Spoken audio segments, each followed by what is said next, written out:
poor woman gave her son up for adoption so she could be rich, but years later he reappears to her despair. Hello, welcome, like, subscribe and turn on notifications. Paula walked along the beach in a blazing sun. She was selling sweets that she prepared herself and some bottles of water. The young woman, only 22 years old, lived alone and struggled to buy her daily bread.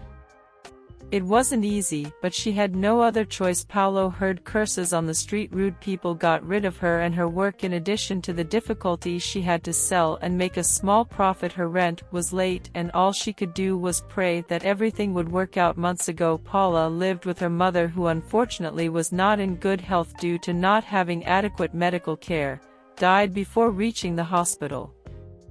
Even suffering, Paula had to move on because the bills and rent would not stop for her to have her moment of mourning. While she was selling her sweets, a car stopped and a male voice called. Paula did not understand anything about cars, but just looking that one she knew cost a lot of money. A young man called her and asked how much her sweets cost. After she said the price, the young man said he would take them all, because he thought she was a very polite and beautiful woman, Paula Corona, but mainly he was happy to be able to sell everything on such a difficult day. The young man wanted to be able to talk for longer just like Paula, but a line of cars started to form behind him, so the young man had to. She said goodbye, but she couldn't get that handsome young man out of her mind. She imagined how nice it would be to have a boyfriend like him, how that would make it easier his life. Paula came home and found Flavio knocking on her door. Flavio was her neighbor and her declared admirer. He was in love with Paula, but she never gave him much importance. She was even sad because she wanted the young man in the luxury car to knock on her door. Flavio said he wanted to see her so he could give her a gift. It was a box of chocolate.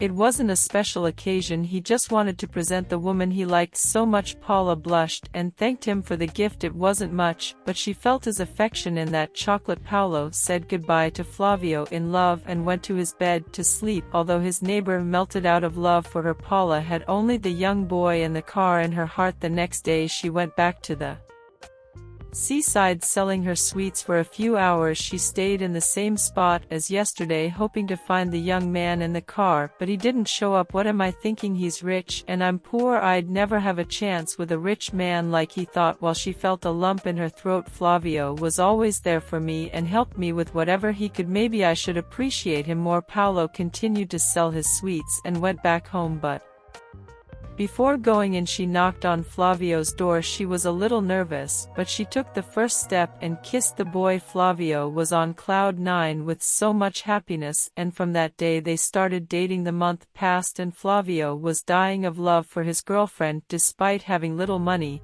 he did everything to please her, while Paula liked Flavio but could not feel that strong and overwhelming love.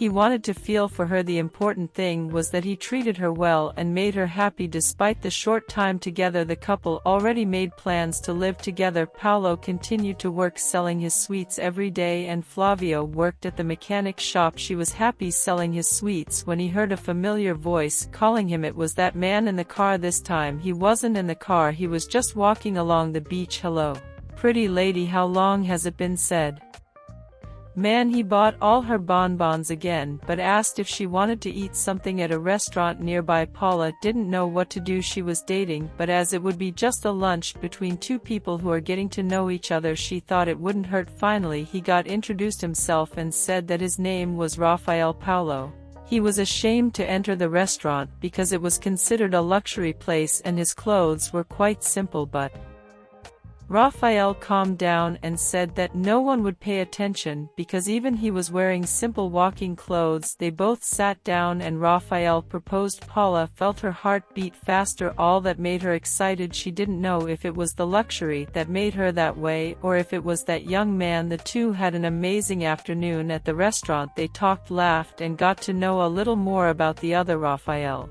before saying goodbye, he gave his cell phone number so that the two could keep in touch at home. Paula kept smiling and Flavio, when he saw this, was not surprised. He was just happy that she was happy. In the days that followed, Paolo and Rafael began to see each other more and more. They went out for lunch, dinner, they went for a walk. On the beach, they just sat and talked. Whenever she got home late, Paula would tell Flavio that she took her time because she wanted to sell all the sweets. Don't try so hard, Paula, if you need help.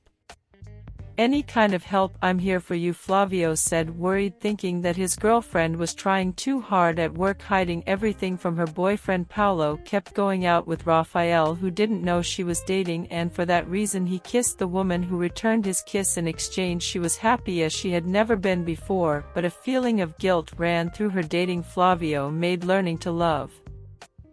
But there was a big difference between Flavio and Rafael. He was rich and Flavio was poor. For Paula it was a logical choice. Love does not put bread on the table, she thought. Without a choice she would end her relationship with Flavio and thus be able to be with only her beloved Enrico. Rafael, however, Paula wasn't feeling well, so she left to break the news.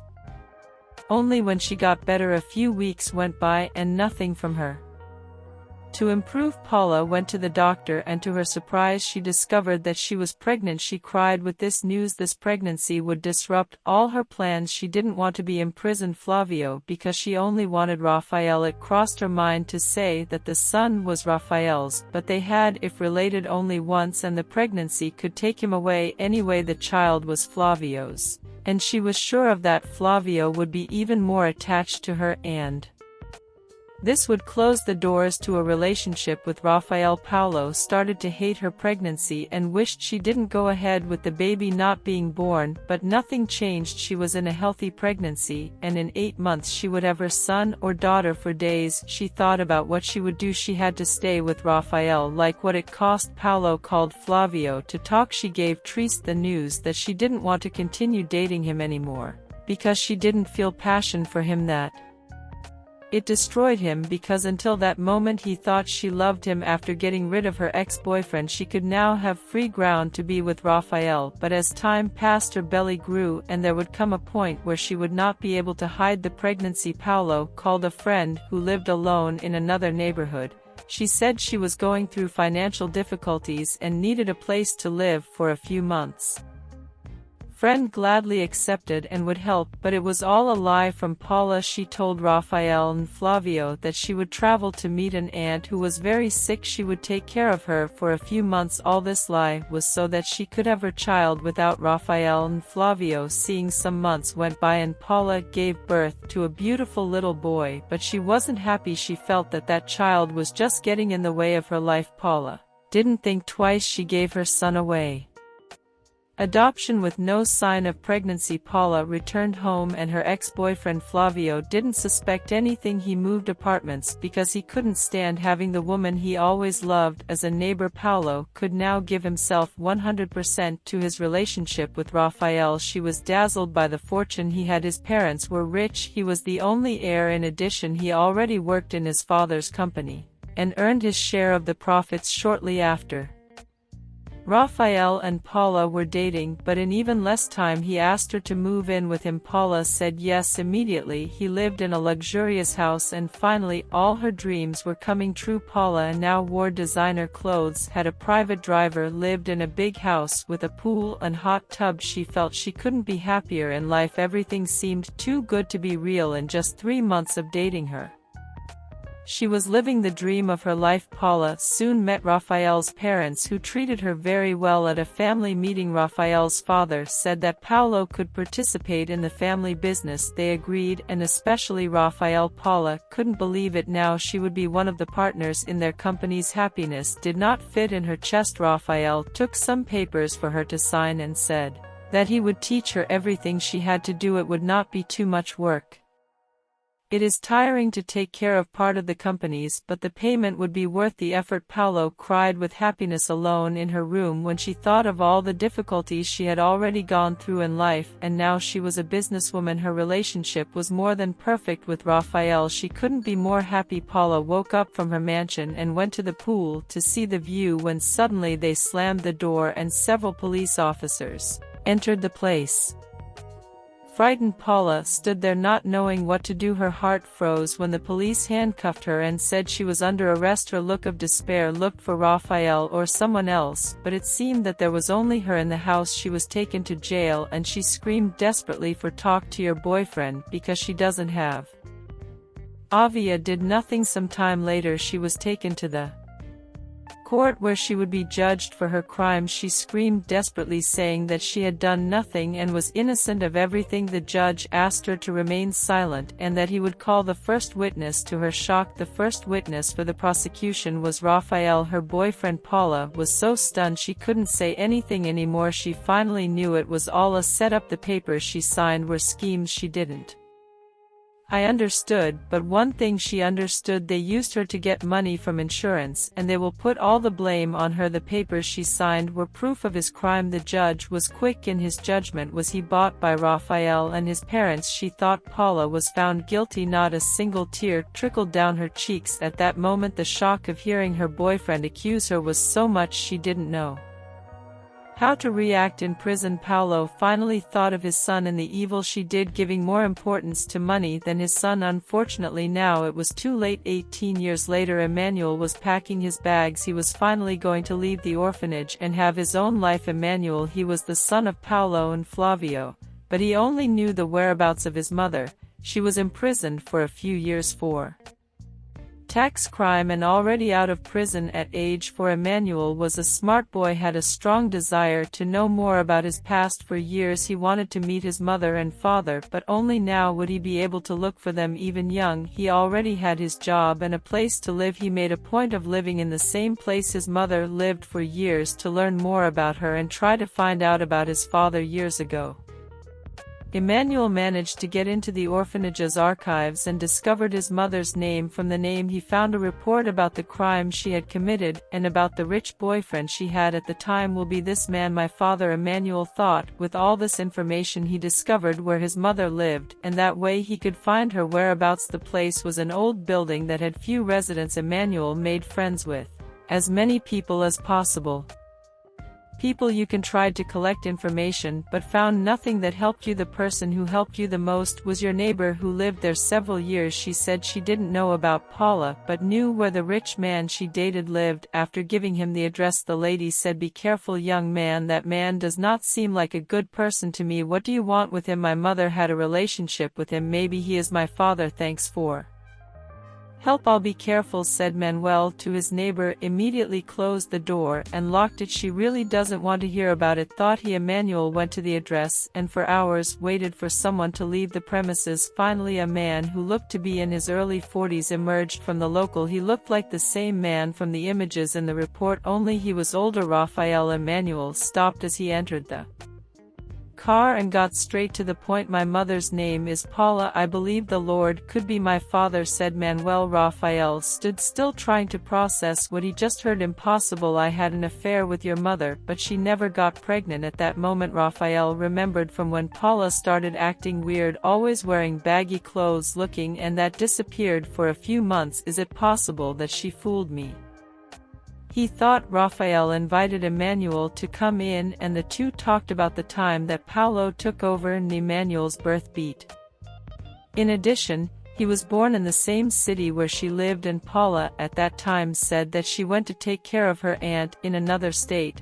"She really lied," Raphael said. Raphael was still with the same charisma as always that made Emmanuel even more comfortable with him. "Only she can say if I'm her father, but she disappeared since she was released from prison, but that's okay. We'll do a DNA test and that way I'll know if you're my son. Come back here tomorrow and I'll take you for the test." For finally being able to follow his parents in the hallway, he found his neighbor waiting for him. "You went to find him. He's not my young man. Be careful, he's not a good one." Person said his neighbor. "Actually, he doesn't seem like what you say." He was polite and accepted to do the DNA test. "I really think he could be my father." Your neighbor, he looked with a sad look, started to cry. Emmanuel, I didn't understand that reaction, so exaggerated. He took a good look at her and finally saw the truth. It was Paula, his neighbor. It was his mother. After being released from prison, Paulo went back to live in the same place where he used to live. of moving in with Raphael. Crying, she said, "When I got out of prison I went after you. I wanted to take you with me, but the director of the orphanage said I wasn't qualified to take care of you.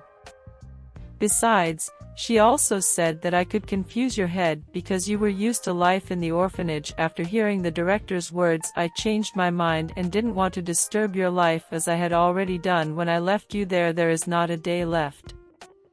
I don't regret what I did. Emmanuel invited his mother to come in and the two talked. Despite being face to face with her, he didn't feel that unconditional love he thought he would feel. Emmanuel immediately asked who his father was. Paula sighed deeply and said, "I am not sure. When she got pregnant she thought she was pregnant with Flavio, but there was a chance he could be Raphael's son too." Emmanuel asked if Paula knew where Flavio lived there and she said he knew, but there was a problem. Paula said, "I was hiding the pregnancy from him. He doesn't know I had a child. It will be a big surprise when you find him." Even indignant, Emmanuel went after Flavio. He slammed the door and found the man who it could also be his father. After explaining the situation, Flavio hugged and started to cry. He was angry with Paula for having hidden a child for so long, but he was happy to have the possibility of being a father. Flavio never got over the breakup with Paolo, and everything got worse when he found out about his arrest. He spent all these years without having any serious relationship, and his dream of being a father and building a family became increasingly distant. Emmanuel explained that he would soon know who it was. "Your father, and as soon as I found out about him I would let you know." The next day Manuel and Raphael went to take the exam. At the clinic, Raphael took him for a walk and talked, but the two were getting closer and closer. Emmanuel didn't talk much to Paolo or Flavio. The result was finally out. Emmanuel was Raphael's son. Raphael called the young boy to live with him for months. He stayed with his father. His grandparents had already died, so they were just both. Paolo and Flavio were devastated. Paula, because she didn't want her child with a man he put in the inflatable jail. "Because I wanted from the bottom of my heart that he was his son." Raphael was happy to have his son with him, but he decided to vent to Emmanuel. He said that companies were going through a crisis and that he needed his son's help to get a loan using his name. "But Dad, I get one little more than a salary as I could help with a loan," said Emmanuel. Raphael reassured and said that he had his contacts, would give all right, and he could help his father. Emmanuel agreed and said he would do whatever was necessary. With everything in hand, Raphael got what he wanted. A few days later, Raphael and his son Emmanuel were in the living room having lunch when they knocked on the door. It was the police. Raphael was already waiting for that. The same would happen to Emmanuel. What happened to his mother? Raphael didn't say anything and just opened the door and gave way for the police to catch Emmanuel, but for his surprised, he was arrested. "I did everything right because they are arresting me." "How did they find out?" Raphael asked Emmanuel. Although again he wasn't naive at all, he was suspicious. At the same moment he remembered his mother's words. Emmanuel had recorded conversations with his father and had a copy of the documents he said to sign, "Take my son to the police and get a lawyer. He is trying to deceive you." An investigation was carried out and the police chief, "I was following every step that Raphael took. Everything turned out to be true. He would be arrested." During the court he admitted that he also deceived Paolo, that he was acquitted of the crimes he was accused of in the past, and he would also receive compensation from the state for having been arrested by mistake. However, the biggest surprise awaited them yet. Raphael gave Emmanuel a false exam. He wanted the boy to think he was his father, so he could deceive him and get him to take out a loan. After it was all over and Raphael was arrested, Emmanuel went back to his normal life. He still lived in the same place and was his mother's neighbor. Paula tried to get closer to his son, but Emmanuel didn't have much contact with her. He was polite and respected her, but he was still trying to forgive her for everything she did. Deep in his heart he wanted to forgive, immediately call her mother. But only time would tell. However, the greatest gift Manuel had was finally knowing who his father was. Flavio was so happy that his happiness did not fit in his chest. Emmanuel and Flavio started to get closer and closer, and he finally had someone to call his son. Emmanuel finally had someone to call his father. I hope you enjoyed the short story. Comment and share. Thanks for watching.